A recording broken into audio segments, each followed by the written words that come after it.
അപ്പൊ നമ്മളെ ഇന്നത്തെ PLL വീഡിയോ എന്ന് പറയുന്നത് നമ്മളെ ഇന്നത്തെ ഒരു പൊസിഷൻ എന്ന് പറയുന്നത് ഈ ഒരു ക്യൂബിൽ ഇവിടെ ഈ കോർണർ പീസ് സോൾവ് ആണ്. ബാക്കിയുള്ള ഈ 3 കോർണർ പീസ് സോൾവ് അല്ല. നമ്മൾ ഇതിനു മുമ്പ് ചെയ്തൊരു വീഡിയോന്റെ ഒരു വേറൊരു മെത്തേഡാണ്. അപ്പോൾ ഈ ഒരു 3 നമുക്ക് സോൾവ് അല്ല. ബാക്കിയുള്ള ഈ സൈഡ് പീസുകളൊക്കെ സോൾവ് ആയിരിക്കും. അപ്പൊ ഇതിന്റെ ഡയറക്ഷൻ എന്ന് പറയുന്നത് ഇത് ഇങ്ങോട്ട് വരും, ഇവിടെ ഉള്ള ഇങ്ങോട്ട് വരും, ഇത് ഇങ്ങോട്ട് വരും. അപ്പൊ ഇതിന് ഇങ്ങനെയുള്ള ഒരു ഡയറക്ഷനാണ്. ഇത് ആന്റി ക്ലോക്ക് വൈസ് റൈസ്, അതായത് ഈ 3 കോർണേഴ്സ് ആന്റി ക്ലോക്കിലായിട്ടുള്ള ഡയറക്ഷൻ. അപ്പൊ ആ ഒരു ഇത് ചെയ്യാൻ വേണ്ടി നമുക്ക് ഈ ഒരു ഇതിങ്ങനെ പിടിച്ചിട്ട്, അതായത് കുറച്ച് സോൾവ് ആയി കിടക്കുന്ന ഭാഗം ഇപ്പൊ ഇതേ ഉള്ളൂ. ഈ ഒരു സൈഡ് ഇത് ലെഫ്റ്റ് പിടിച്ചതിന് ശേഷം നമ്മളൊരു എക്സ് എന്ന് പറഞ്ഞൊരു മൂവ്മെന്റ് നടത്തിയിട്ട് പിന്നെ R2 ഇൻവേഴ്സ് D2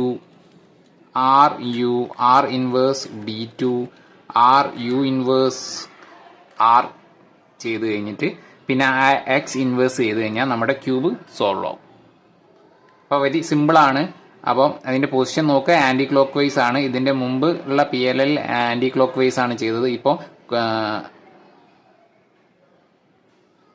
ഇതിന് മുമ്പുള്ള വീഡിയോയിൽ ക്ലോക്ക് വൈസ്, ഇപ്പോൾ ആന്റി ക്ലോക്ക് ആണ് നമ്മൾ ചെയ്തത്.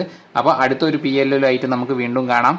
അപ്പം ക്യൂബ് സോൾവ് ആഗ്രഹിക്കുന്നവരൊക്കെ ചാനൽ ഒന്ന് സന്ദർശിക്കുക. അപ്പോൾ അടുത്ത വീഡിയോ ആയിട്ട് കാണാം. ബൈ.